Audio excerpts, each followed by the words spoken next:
शुरू से ही इमोशनल और सबको दिल से मानने वाली पारुल की शादी विवेक से होती है।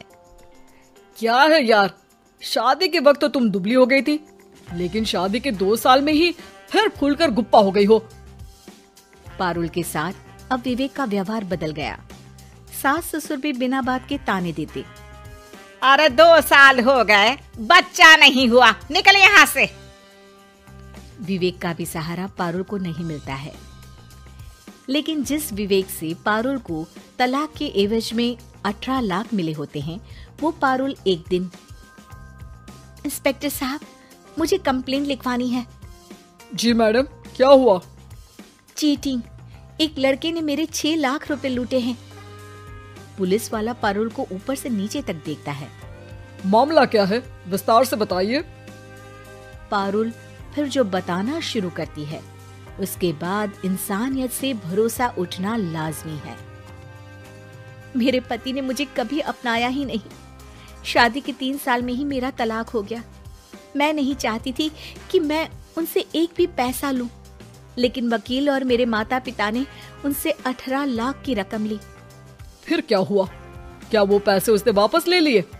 नहीं, उन्होंने तो उसके बाद मुझसे कभी कांटेक्ट भी नहीं किया। फिर किसी डेटिंग साइट से मुझे आनंद नाम का एक लड़का मिला। उसके साथ मुझे लगा कि मैं दोबारा जिंदगी बना सकती हूँ। वो मेरी केयर करता, मेरी छोटी बड़ी चीजों का ख्याल रखता और मेरा साथ देता। अच्छा, क्या उसने तुम्हें शादी करने का झांसा दिया था?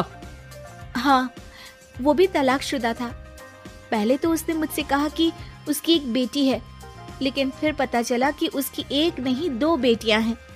इतना ही नहीं, दिल्ली के एक आम इलाके में वो बीवी और बच्चियों के साथ ही रहता है। तो आपसे इमोशनली फ्रॉड कर उसने पैसे ऐंठे? जी, अब मेरे पास कुछ नहीं है, ना पैसे ना वो। मैं बस किसी भी हालत में अपने पैसे वापस चाहती हूँ, जो मेरे बुरे वक्त में मेरे काम आ सकते हैं। ठीक है। पुलिस आनंद को पुलिस स्टेशन बुलाकर सारी पूछताछ करती है, लेकिन आनंद पुलिस वालों को ये यकीन दिला देता है कि पारुल ने उसे कोई पैसे दिए ही नहीं, बल्कि वो तो उस पर बीवी को छोड़ने का दबाव बना रही थी और ना मानने पर पारुल ने ये झूठा केस डाला है। क्या मैडम, फोकट में पुलिस का वक्त खराब कर रही हैं। कोई शादीशुदा क्यों अपनी बीवी छोड़ेगा? अब आपकी शादी टूटी तो मतलब सबकी तो नहीं टूट सकती ना। पारुल को पुलिस वाले के मुंह से ये बात सुनकर हैरानी होती है। उसे कुछ समझ में नहीं आता कि वो क्या करे।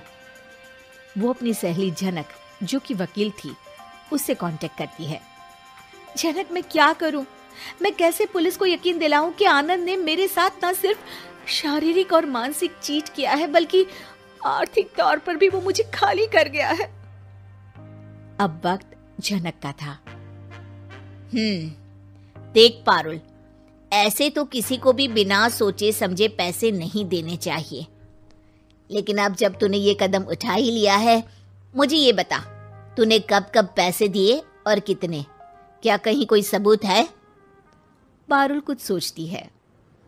3 बार तो बैंक में ट्रांसफर और 2 बार गूगल पे।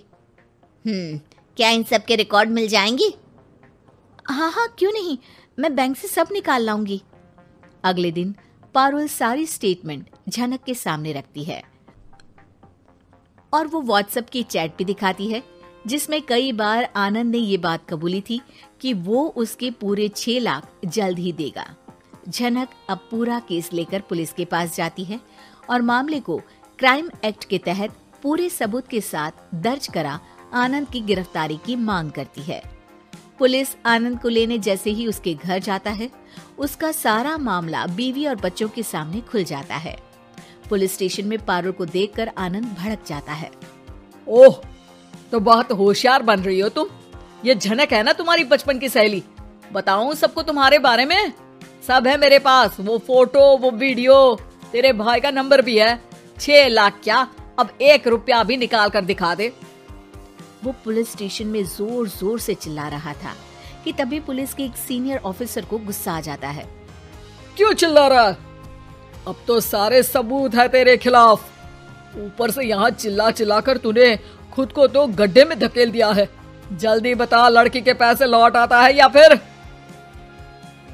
आनंद डर जाता है। तभी उसकी बीवी और बच्चे पुलिस स्टेशन में आकर पारुल के पैसों का बैग देते हैं।